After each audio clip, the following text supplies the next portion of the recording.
또 간음하지 말라 하였다는 것을 너희가 들었으나 나는 너희에게 이르노니 음욕을 품고 여자를 보는 자마다 마음에 이미 간음하였느니라. 아멘. 오늘 말씀을 가지고 성도의 기준은 세상과 다릅니다. 이런 주제와 제목으로 주의 마음을 같이 나누기를 원합니다. 여러분, 성도의 기준은 세상과 동일하지 않습니다. 다름다는 것입니다. 자, 두 학생이 있습니다. 이 두 학생이 같은 학교 다니고 같은 반에서 같은 시험을 치루었습니다. 그리고 시험을 보고 나면서 같은 말을 합니다. 어떤 말이요? 시험 보고 나면 가장 많이 하는 말. 어떤 말? 아, 오늘 시험 망쳤네. 보통 오늘 시험 잘 봤다, 괜찮다는 말보다 아, 망쳤네, 이런 얘기를 많이 하지요. 아마 저나 여러분이나 이런 얘기를 많이 했을 겁니다. 그런데 며칠 지나지 않아서 결과가 나왔는데 두 학생이 같이 동일한 말을 했음에도 불구하고 한 학생은 점수가 97점이 나오고 다른 학생은 점수가 30점이 나왔습니다. 이게 도대체 어떻게 된 것입니까?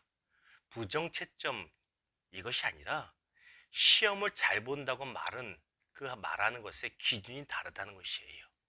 한 학생은 같은 반에 같은 시험을 보지만 전교 1, 2를 넘보는 아이다 보니까, 왔다 갔다 하는 아이다 보니까 한 문제, 두 문제 틀려서 100점이 아닌 것 같으면 시험을 망친 겁니다. 다른 학생은 그냥 5, 60점, 기껏해야 6, 70점 맞는 학생이다 보니 30점 맞으면 아유, 망친 게 된다는 것입니다. 무슨 말입니까? 시험을 잘 본다고 하는 기준점이 다르다는 것입니다. 왜 이 말씀 드리냐면, 우리가 신앙생활 하면서 성도의 삶의 기준점은 세상과 전혀 다르고 달라야 한다는 것입니다. 어떻게 달라요? 낮습니까? 아니요. 훨씬 더 높아야 되고 높다는 것입니다. 여러분 보십시오.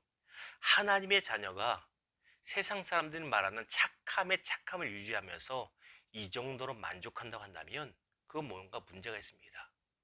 세상에서 말하는 착함은요, 남한테 크게 아주 큰 죄를 짓지 않으면 착한 겁니다. 적당히 이기적인 거, 적당히 나만 생각하는 거, 이거 착한 겁니다. 근데 하나님 나라의 백성의 착함은 그 정도가 아니잖아요. 보십시오. 쉽게 이해되는 예를 들어볼까요? 목회자가 있고 평신도가 있는데 목회자가 우월하다는 것이 아닙니다. 목회자의 행동이 평신도와 동일하면서 그래도 목사면 이 정도면 된다고 느낀다면 이거 문제 아닙니까? 동일하다는 것이에요. 성도의 기준이 평신도와 같을 수 없다는 것입니다. 자, 오늘 말씀은 굉장히 짧은 두 구절이지만 산상수훈의 말씀으로서 성도, 다시 말하면 하나님의 백성 혹은 하나님의 자녀의 삶의 기준점이 무엇인가에 대해서 말해주고 있다는 것입니다. 오늘 말하고 있는 27절과 28절에 간음에 대해서 이렇게 말하죠. 당시 율법에 의하면 간음을 하면 굉장히 큰 죄입니다. 십계명의 7개, 7번째가 간음하지 말라 아닙니까? 아주 큰 죄예요. 그래서 이 간음을 하는 것을 굉장히 수치스럽고 악한 죄로 여겼습니다. 그런데 문제가 무엇이냐면 이것은 일반 사람들 세상의 기준이라는 것입니다. 바리새인이나 당시의 종교 지도자들은 눈에 보이는 간음을 하지 않는 것을 인하여 뿌듯했어요. 나는 너희들과 같이 간음하지 않아. 성적으로 타락하지 않아서 말합니다. 그러다 보니 일반 백성들마저도 그 정도의 삶에 만족했다는 것이에요. 그런데 주님이 뭐라고 말씀하십니까? 28절 보십시오. 내가 너희에게 말하는데 음욕을 품고 음란한 마음으로 여자를 바라보는 자, 상상하는 자마다 이미 간음을 행한 것과 동일해. 무슨 말입니까? 기준이 다르다는 것이에요.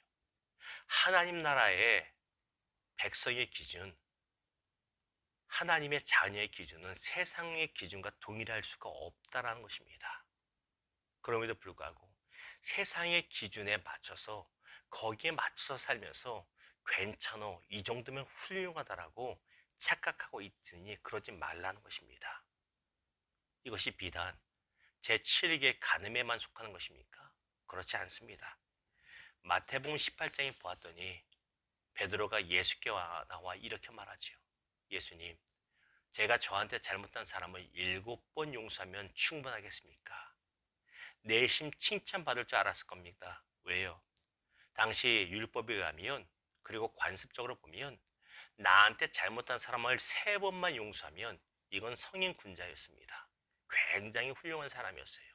이것이 어떤 기준? 세상의 기준이었습니다. 베드로는 이걸 뛰어넘어서 2배를 넘어서 7번이면 완전하지 않습니까? 묻는 겁니다. 예수님 뭐라고 말씀하세요? 마태복음 18장 22절에 보면, 22절인가요? 이렇게 말씀하시죠.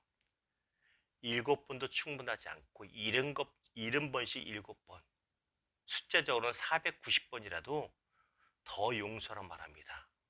저는 이 70번씩 7번, 490번이 숫자인 줄 알고 어릴 때 이 설교를 전도사님을 통해서 듣고 세본 적이 있어요.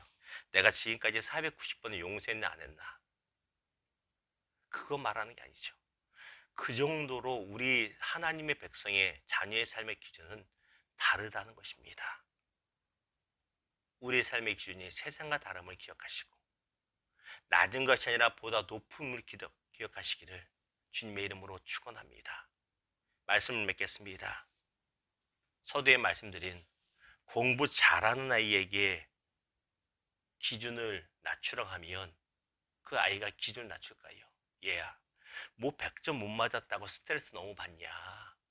그냥 80점만 맞아도 다른 애들은 다 기뻐한다. 너도 그렇게 살아라 하면 당장은 그 아이의 마음이 위로가 될 수 있지만 다음번 시험부터 그래 80점만 맞자 이럴까요?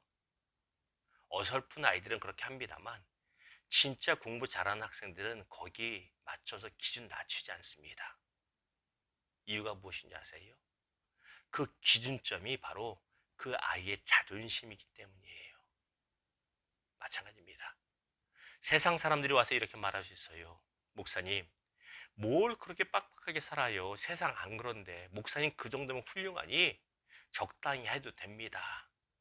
아이고, 그렇습니까? 그럼 저도 적당히 그냥 욕하고 화내며 살겠습니다. 이럴 수가 없습니다. 왜요? 듣기 아무리 좋은 말이라 할지라도 하나님 나라의 백성의 기준점은 하나님 나라 백성 곧 성도의 자존심이기 때문인 거예요. 무슨 말씀인지 아시겠습니까? 누군가 여러분에게 와서 탁 사는 게 그런 거지 적당히 부어 마시고 살아. 뭐 예수 믿는다고 뭐가 달라야 되냐? 이런 말 들었을 때 맞아 그렇지 하면서 넘어가면 뭔가 문제가 있는 겁니다. 우수 학생, 우수 신자는 아니에요. 자존심이 없는 겁니다. 성도의 자존심은 내가 완벽하진 않지만 내 삶의 기준은 하나님 나라의 기준이지 세상과 같지 않다는 그 자존심이, 기준점이 자존심이 되어야 됩니다. 사랑하는 여러분, 하나님 나라의 기준에 맞춰 하나님 나라 자녀의 자존심을 지키며 사는 저와 여러분 되기를 주님의 이름으로 축원합니다. 그러면 우리가 손해만 보는 거 아닙니까? 어제 시편 말씀을 읽었더니 그런 구절이 나와요. 하나님, 내가 이렇게 말씀을 지키며 거룩하게 살려고 했던 게 다 헛된 것 같아 실족할 뻔했습니다. 아세베 시에 보면 그렇게 나와요. 근데 뭐라고 말합니까? 그런데 결국 보았더니 악한 사람들이 다 무너진 것을 봅니다. 하나님이 말씀대로 살고자 했던 자들을 축복하신 걸 봅니다. 이런 구절이 나오더라고요. 이것이 성도의 자존심입니다. 당장은 우리가 미련한 것 같아요. 뭘 그렇게 살아야 되나 싶은 마음이 들 때가 있지요. 여러분 기억하십시오. 때가 되면 하나님 반드시 갚아주십니다. 그 아름다운 높은 자존심 지키며 살았던 거, 하나님 나라의 기준대로 살았던 거 하나님이 기억하시고 갚아주시며 기억하시고 힘내시기를, 성도의 아름다운 열매 맺는 우리들 되기를 주님의 이름으로 축원합니다. 기도하겠습니다. 주님 감사합니다. 우리로 하여금 하나님